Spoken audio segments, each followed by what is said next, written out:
Good afternoon, members, officers and members of the press. Welcome to this extraordinary Cabinet meeting. Just some housekeeping. If the fire alarm is activated, vacate the offices via the stairs. Please do not use the lifts. Assembly in Hawley Square on the Green. Officers will assist you and advise when it is deemed safe to return to the chamber.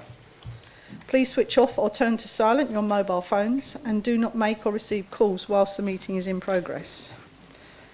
Please note this meeting is being live streamed for members of the public. The meeting will also be recorded and will subsequently be broadcast on the internet. Does anyone intend to film the meeting? No. The following members have asked to speak under Council Procedure Rule 20.1. Items 3, Councillors Whitehead. Item 4, Councillor Whitehead. Item 7, Councillor Alban.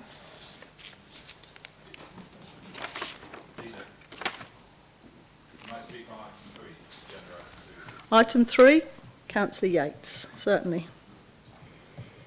Does any other members wish to speak under 20.1? Okay. So we will move on to the next item, which is, we have no apologies for absence. The Cabinet are all present this afternoon. Item 2, declarations of interest. Does anyone have any interest to declare in the items of business on the agenda this afternoon? No, thank you, Charles. Item 3 is the Budget Monitoring 2022-23 Report Number 1, to introduce Councillor David Saunders. Thank you, Leader. This is the first budget monitoring report for this year. We are forecasting an overspend of just under £1.8 million against our general fund revenue budget.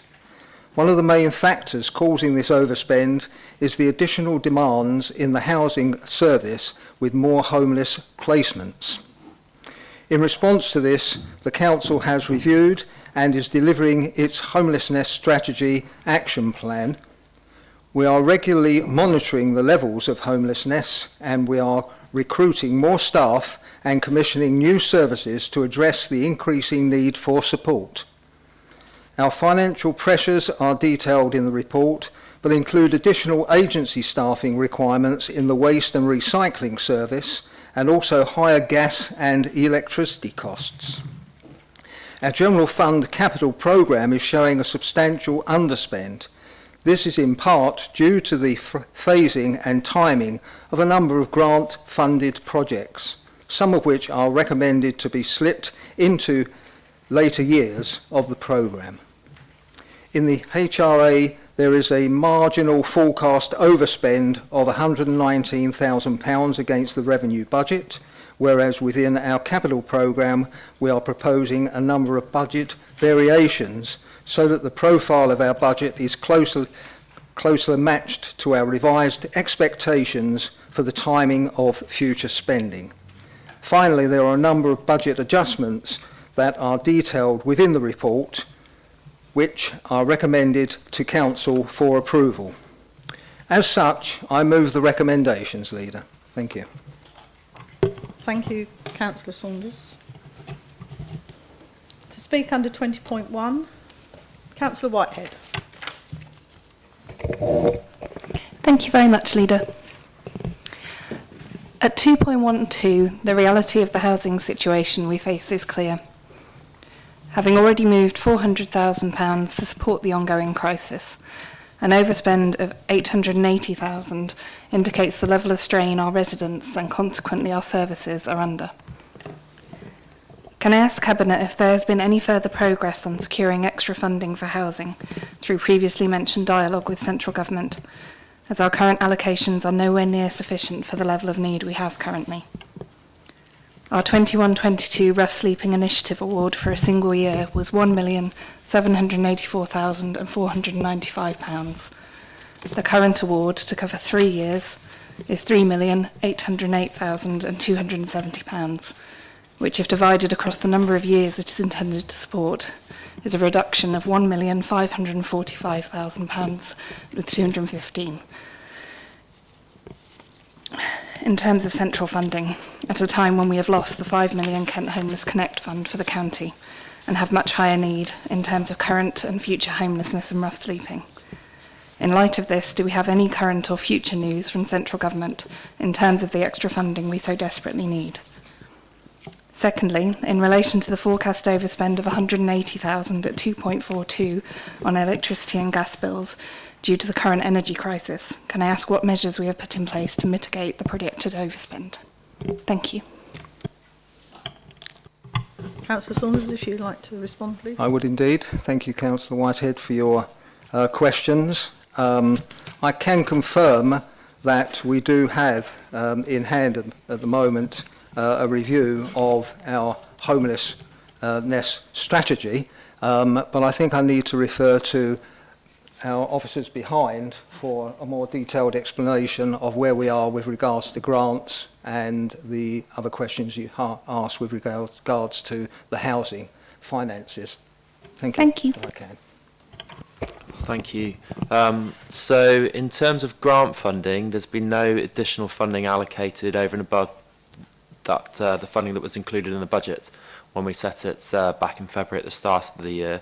As Councillor Saunders has already said, we are looking at strategy. We're looking at recruiting some additional officers, so using the additional 400,000 that we put into the budget to partly mitigate some of the pressures, using that flexibly in a way that we hope that we can bring down some of the costs of the service, and that's something that Bob Porter and his team are looking to move forward with as soon as practically possible. Councillor Saunders, would you like me to address the questions in relation to energy as well, or I'm happy to refer back to you? I think your finger's more firmly on the pulse than mine from our earlier meeting. I think either yourself or Matt could respond in that connection. Thank you. Matthew Salmon may be able to add some more. But in terms of our energy usage, we do have the benefit of some of our energy contracts having been fixed at a point, so effectively bought in advance, unlike sort of residential properties. We're able to fix some of the prices of our energy use in advance, so we've not been exposed to the same extent that we're seeing in the residential market. We do have some flexibility in terms of the amount of contingency we put aside in the budget for energy, and we're using that flexibly. Over and above that, we're looking not just as part of a means of reducing costs, but a part of our net zero strategy. We've been looking at a number of initiatives, and we've got our action plan in place to try and reduce our energy usage across the short to medium term as well. Thank you. Okay, thank you, Councillor Whitehead. Councillor Yates. Thank you, Leader.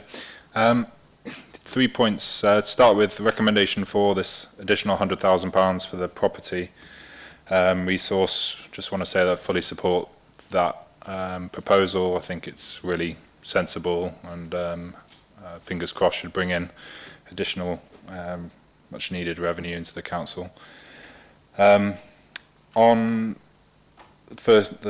2 questions. The first one's on maritime. It's looking like there's a 250k lower than budget expectations due to some global shortage of components to manufacture vehicles.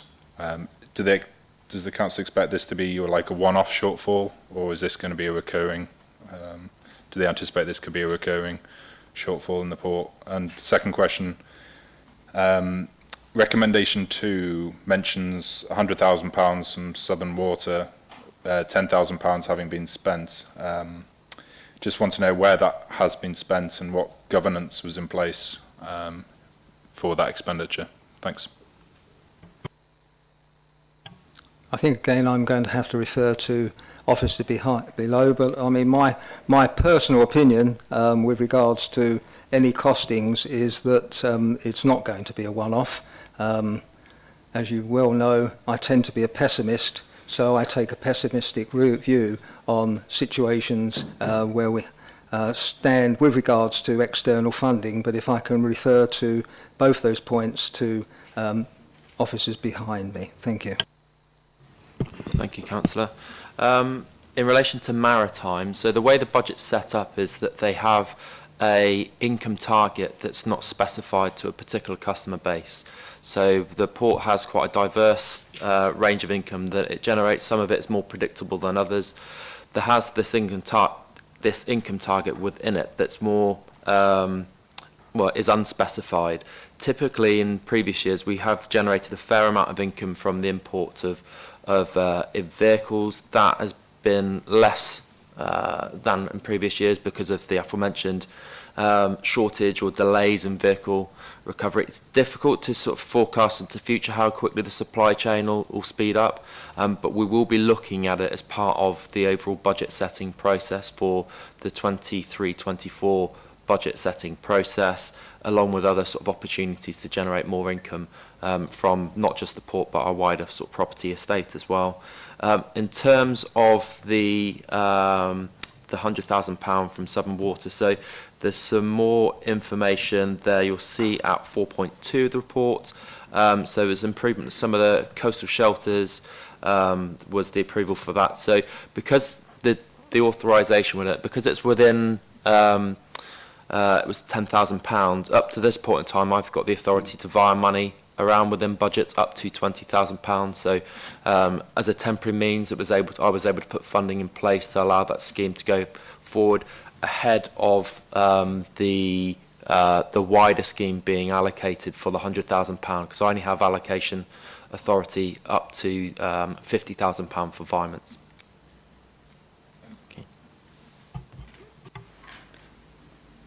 Thank you, Chris, for clarifying that. So this has been moved by Councillor Saunders. Do I have a seconder? Councillor Bob Bayford. Do members agree? Agree.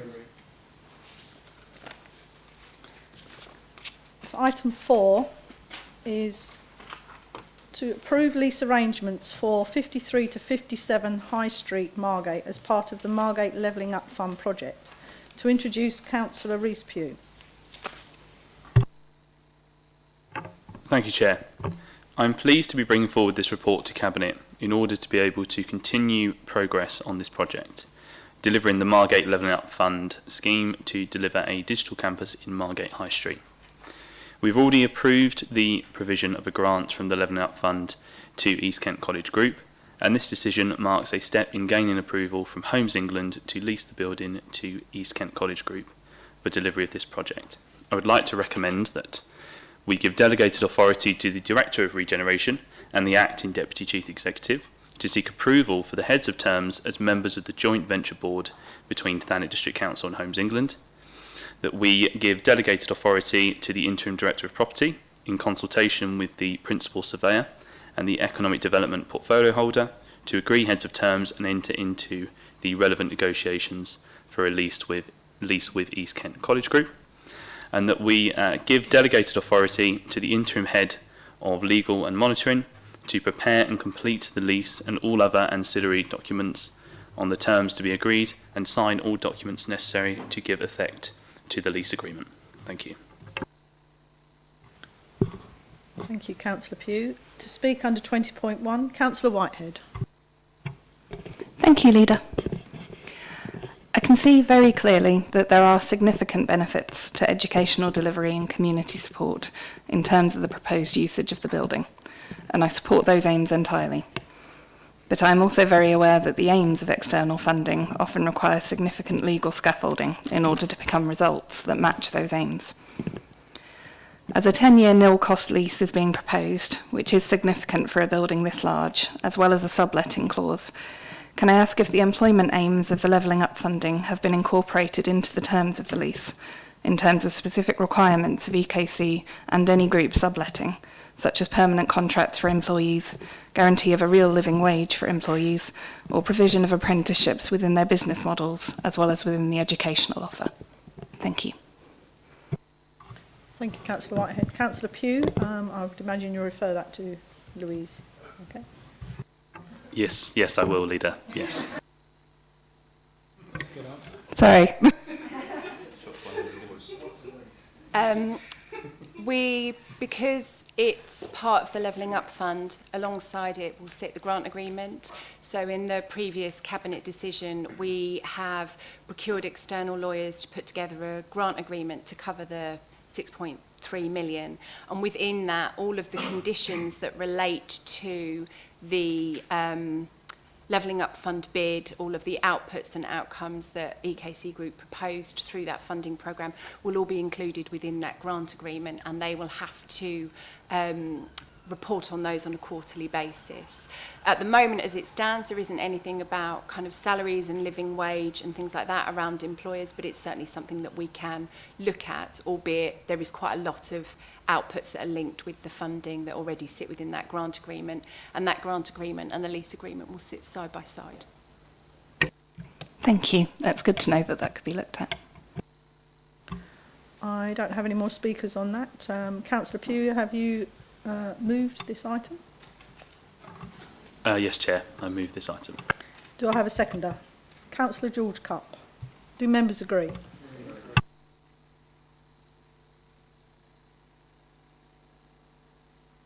Item 5 is the Future High Street Fund update. Back to Councillor Pugh to introduce. Thank you, Chair. The aim of the Future High Street Fund was to renew and reshape high streets with the inclusion of other uses to drive increases in footfall. The Council was successful in a bid that included the development of a creative workspace in Ramsgate Town Centre. Unfortunately, due to change in circumstances, the building originally identified to deliver the workspace project in has been leased to a private business. Since then, the Council has been working hard to identify new sites in order to be able to deliver this project so that we do not have to return this much needed funding. A change in private sector investment in Ramsgate has provided some challenges to this project, although we know that there is still great demand for creative workspace provision. I would like to recommend that Cabinet note the report presented by way of an update on the delivery of the Future High Street Fund. Thank you. Thank you, Councillor Pugh. This has been moved. I have no speakers under this item, so do I have a seconder? Councillor Jill Bayford. Do members agree? Item 6 is for the exclusion of press and public.